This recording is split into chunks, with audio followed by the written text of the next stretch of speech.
Hello, my name's Chris Hagan. I work in the plant operations department. I'm the maintenance supervisor and the hospital fire marshal.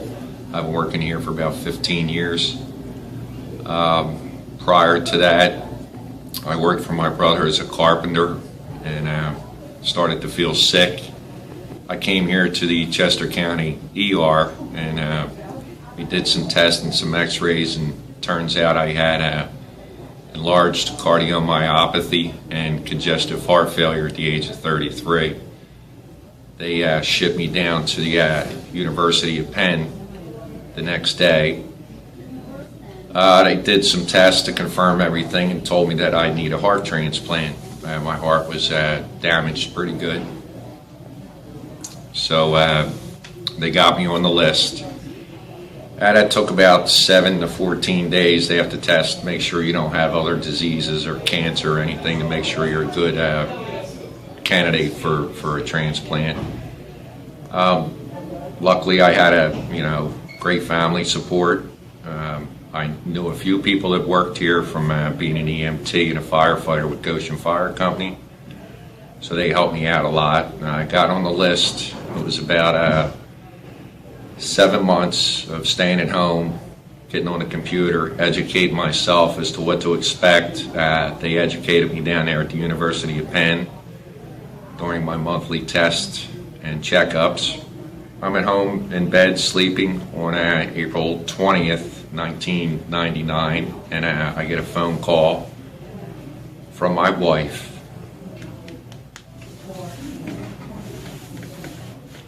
Chris, one of my co-workers' sons was in a bad motorcycle accident, and we need to know, he's brain dead. He's actually at Brandywine Hospital, and they want to know what blood type you are. I already told them that you're about 6 foot tall.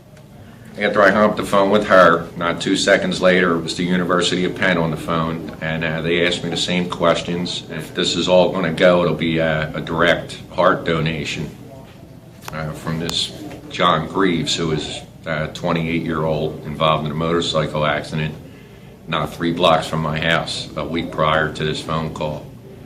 The excitement starts to kick in, so does the nervousness of, am I ever going to see my wife and kids again?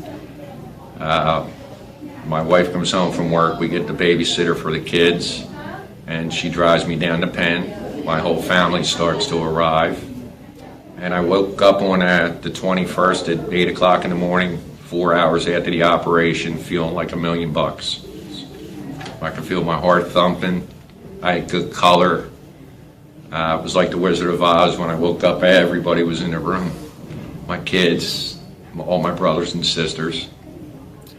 So a couple days went by, and I got to meet Linda Greaves, who was the mother of the young man I got my heart from.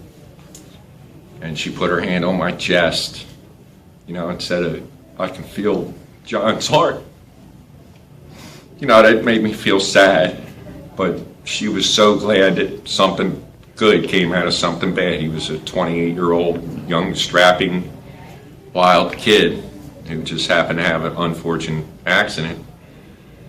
So I told her thank you, and I'm still, to this day, I'm in touch with her a couple of times a year. She has since moved out to Colorado. I call her on her birthday, Mother's Day, friends with her on Facebook, and that way she can keep tabs on me, making sure I'm a good boy and I can say hi and all that stuff. Organ donation is a wonderful thing.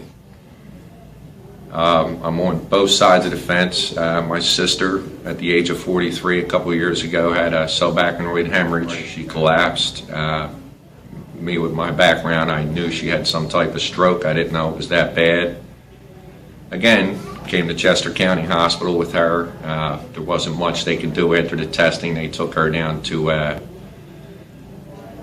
Temple, did some more tests, and they told us Cassie is brain dead.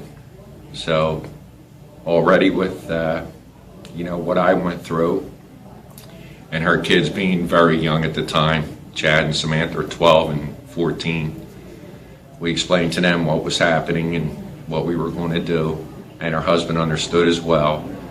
So Cassie donated all her organs. She went on to save a doctor's life who now is saving more and more lives every day.